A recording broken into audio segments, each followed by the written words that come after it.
Hello, mahal na hari. Alam ko na po sa nagtatago sina Don Pakundo. Tutukuyin ko pa po kung may kinalaman sila sa paglason kay Tatay Nestor. Magaling Draco, mamaya pupunta ako dyan at sabay tayo magmamanman dyan.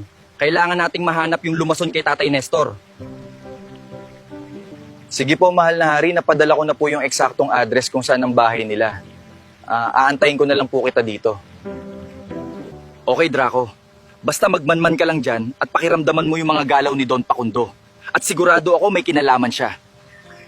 Hello, matandang hukloban. Pwede mo na makuha yung 5 milyon mo dito sa bahay at naka-ready na dito.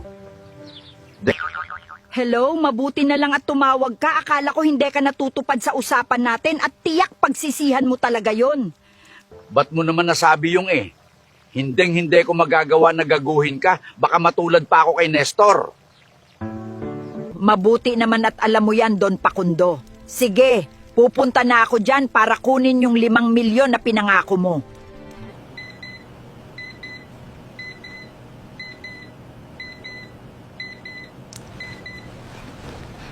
Huwag kang mag-alala, Tay. Habang hindi ka pa nagigising ay aalagaan kita at hindi kita iiwan mag-isa. Hello, nandito na ako sa labas ng bahay nyo at sarado yung gate. Pakibuksan na lang at papasok ako.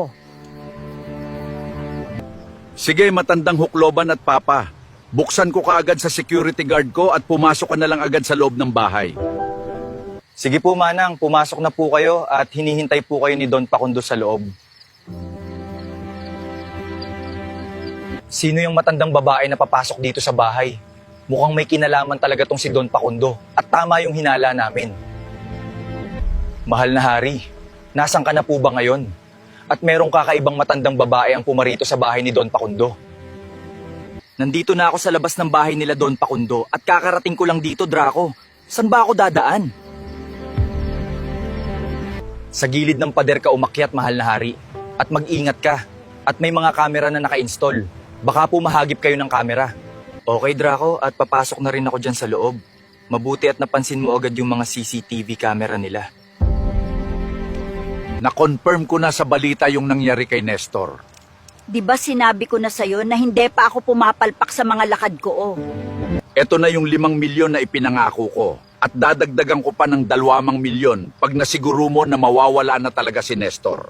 Sigurado na ako na mawawala na yon. At sa lakas ng epekto ng lason na ginawa ko, panigurado hindi na yung magigising. Base sa balita kasi na natanggap ko ay nasa hospital pa si Nestor. Gusto ko lang makasiguro na mawawala na sa landas ko yung si Nestor. No. Kung yan ang gusto mo at sige ako na bahala at sisiguruhin ko na ngayon na nasa kabaong na siya sa sunod na balita na makikita mo, oh. Yan ang gusto kong makita sa balita. At sige, yung sinabi kong dagdag na 2 milyon, ihahanda ko na agad para sa'yo. Narinig mo ba yun, mahal na hari? Nilason nga nila si Tatay Nestor. At yung matandang babae yung may kagawawan ng lahat. Hindi nga tayo nagkamali, mahal na hari. May kinalaman nga si Don Pakundo. Susundan natin yung matandang babae pag uwi para makuha natin yung antidote.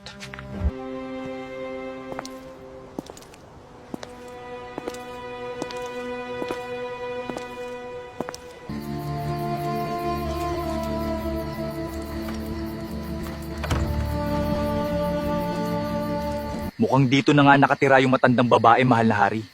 Mukhang may itim na salamang kayang matandang babae, Draco. At mag-iingat tayo. Sige, mahal na hari. At lalapit po ako sa may bentana para masilip ko at marinig kung ano yung ginagawa niya sa loob.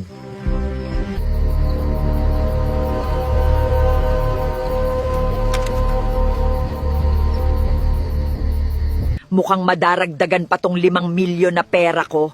Ihahanda ko lang muna yung pangalawang lason na gagamitin ko.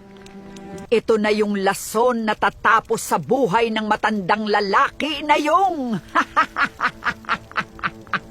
Itatago kong mabuti ang mga antidote ng mga lason na gawa ko para walang ibang makakita. Dito ko itatago yung mga antidote sa 2 lason na ginawa ko para hindi makita ng ibang tao.